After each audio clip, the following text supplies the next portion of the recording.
आप यहाँ कुबेर की जो कथा है वो आ रही है। एक कामपिल्य नाम का नगर था और उसमें एक ब्राह्मण रहता था जिसका नाम था गुणनिधि। कौन? हाँ, ब्राह्मण का नाम जो था वो यज्ञदत्त था और उसके जो पुत्र हुआ उसका नाम था गुणनिधि। तो ब्राह्मण मेरा जैसा कि जरा पूजा पाठ करने वाला व्यक्ति सुबह निकले घर से और शाम को पहुंचे। अच्छा, कोई भी व्यक्ति क्यों ना हो, घर से तो सुबह निकलता है, शाम को आता है, वो व्यापार करने वाला हो या अन्य कोई काम करने वाला हो, पंडित ही क्यों, लेकिन वो यज्ञदत्त तो पंडित ही थे।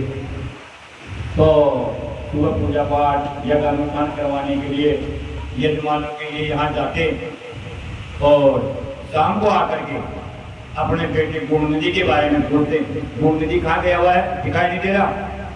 तो उनकी पत्नी यही कहीं आसपास गया होगा, अभी आया होगा, बाहर ही है, कहीं नहीं है। चलता रहा। अब गुणनिधि धीरे धीरे धीरे क्या करता है, पटरी से उतर जाता है, यानी धन मार्ग छोड़ देता है।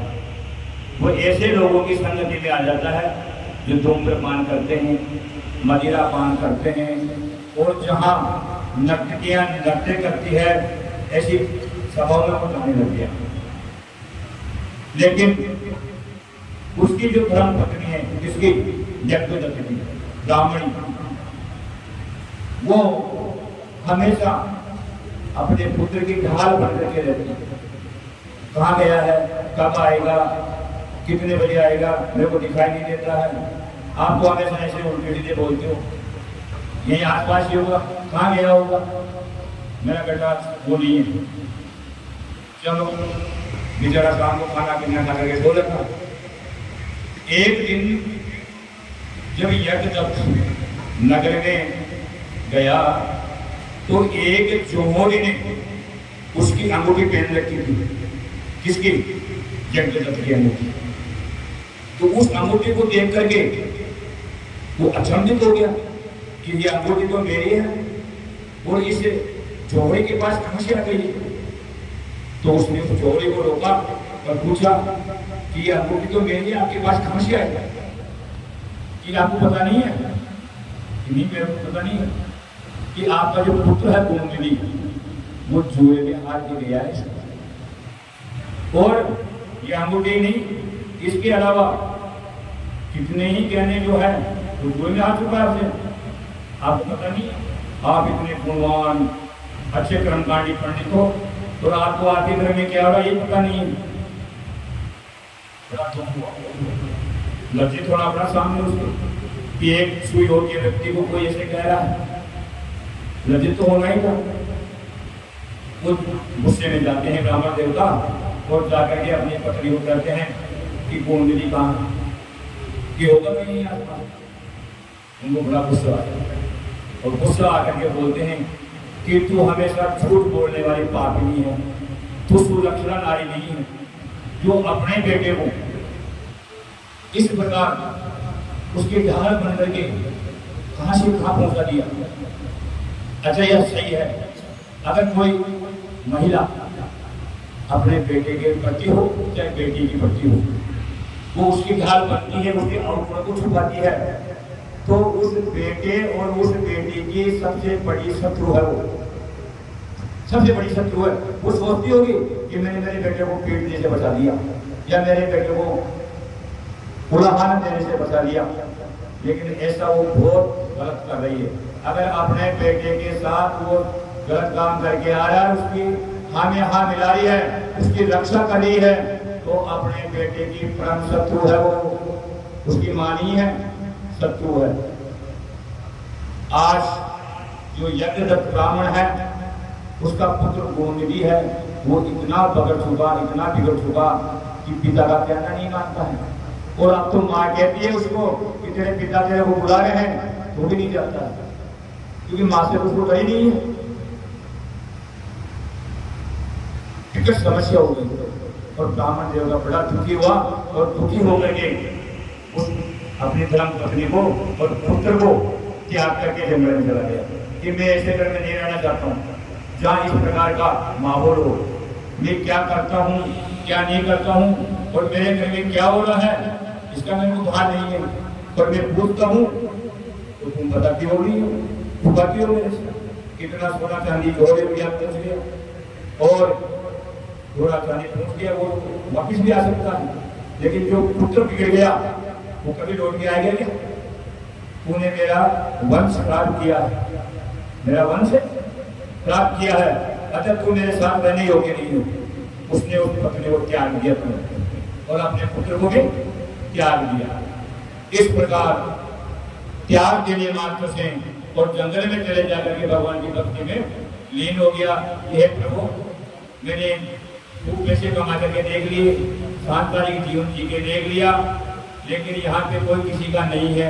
सब अपना अपना व्यवहार कराते हैं, सब अपने अपने अनुकूल चाहते हैं। मेरे को नहीं चाहिए संसार। और जब ब्राह्मण देवता घर छोड़ के चले गए तो घर की हालत खराब हो गई और वो पुत्र भी अपनी माँ को छोड़ के चला गया। क्योंकि पुत्र ने जो खाई उसको पैसा चाहिए, अगर पैसा नहीं मिलेगा तो घर में कब टिकने वाला।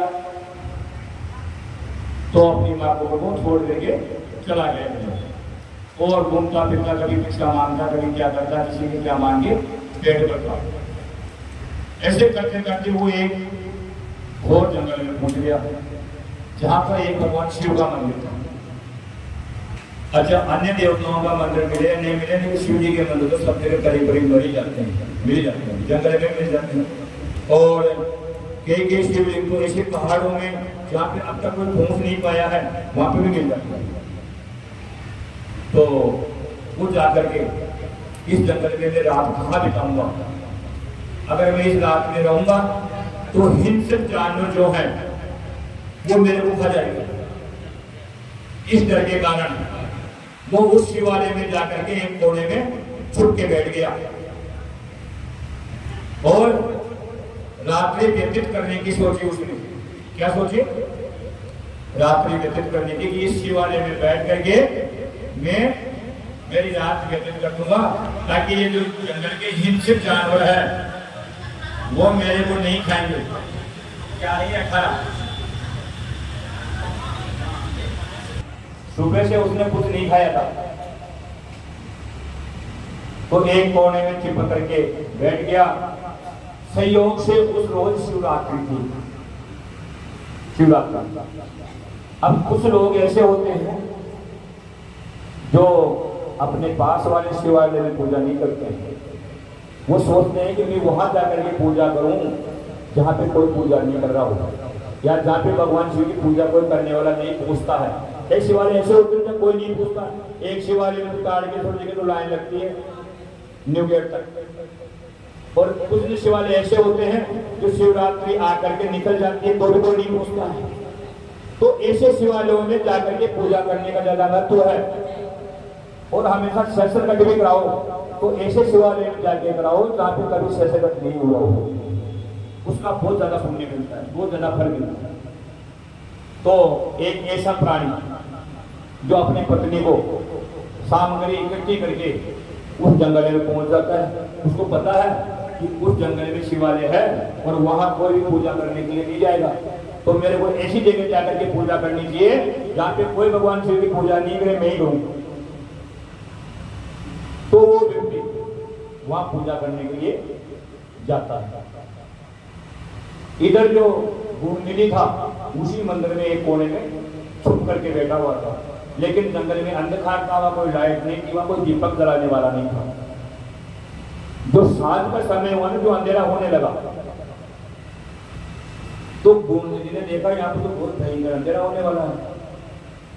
तो उसने क्या किया, जो अपना जो ऊपरी वस्त्र था उसमें से थोड़ा बहुत फाड़ा और फाड़ करके एक दीपक की तरह जला करके उसको वहां रख दिया और एक कोने में जाके बैठ गया। तो शिव जी के यहाँ प्रकाश हो गया। प्रकाश होते और वो जो युगल था दूसरा जो पूजा करने के लिए जा रहा था वो वहां जाता है और शिवरात्रि की 4 प्रहर की पूजा करता है। कितनी प्रहर की? शिवरात्रि के अंदर भगवान शिव की जो 4 प्रहर की पूजा करता है उस पर भगवान हमेशा प्रसन्न रहते हैं। उसके परिवार में कभी कोई किसी प्रकार की विघ्न आने की संभावना नहीं रहती है।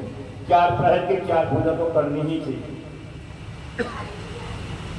उसने 4 प्रहर की दोनों ने बैठ करके पूजा की, 4 बारी आरती की, 4 बारी भगवान को नाना प्रकार के द्रव्यों से स्नान वगैरह नाना प्रकार की वस्तुएं चढ़ाई गई भगवान को।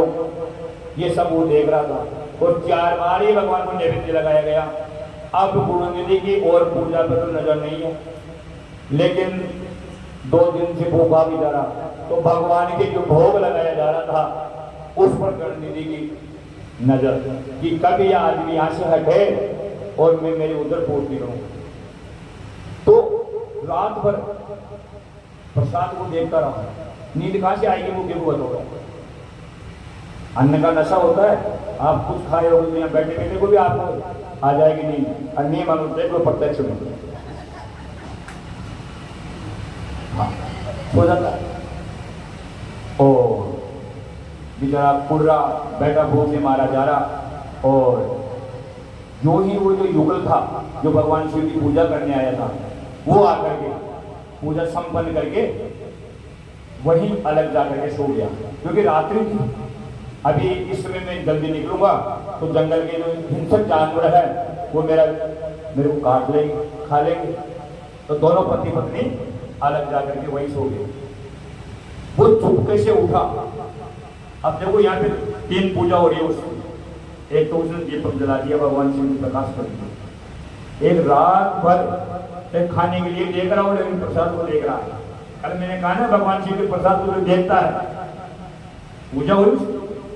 और अब जो ही वो व्यक्ति जाकर के सोते हैं तो चुपके से धीरे से जाकर के उस प्रसाद को उठा करके मंदिर से बाहर करता है और मंदिर के बाहर जाता है और जो खाने की चेष्टा करता है तो उन दोनों को पता लग जाता है। और मंदिर में जो और अन्य लोग थे उनको पता लग जाता है कि चोरी करके जा रहा है।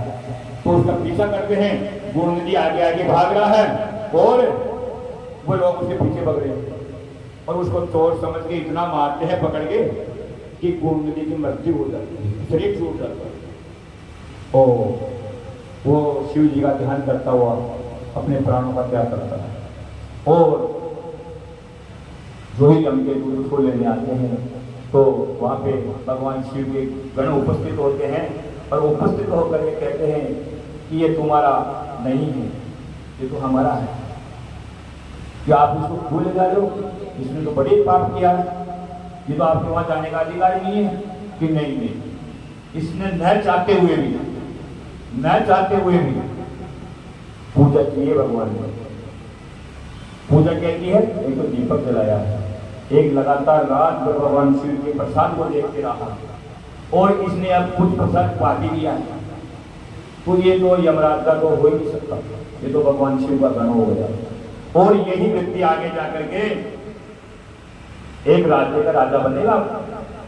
भगवान शिव का ऐसा आदेश है।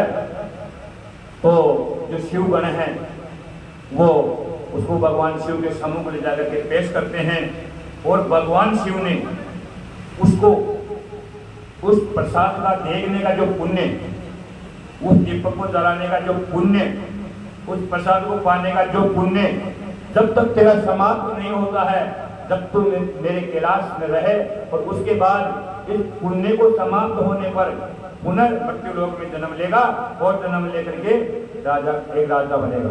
क्या बनेगा? राजा बनेगा।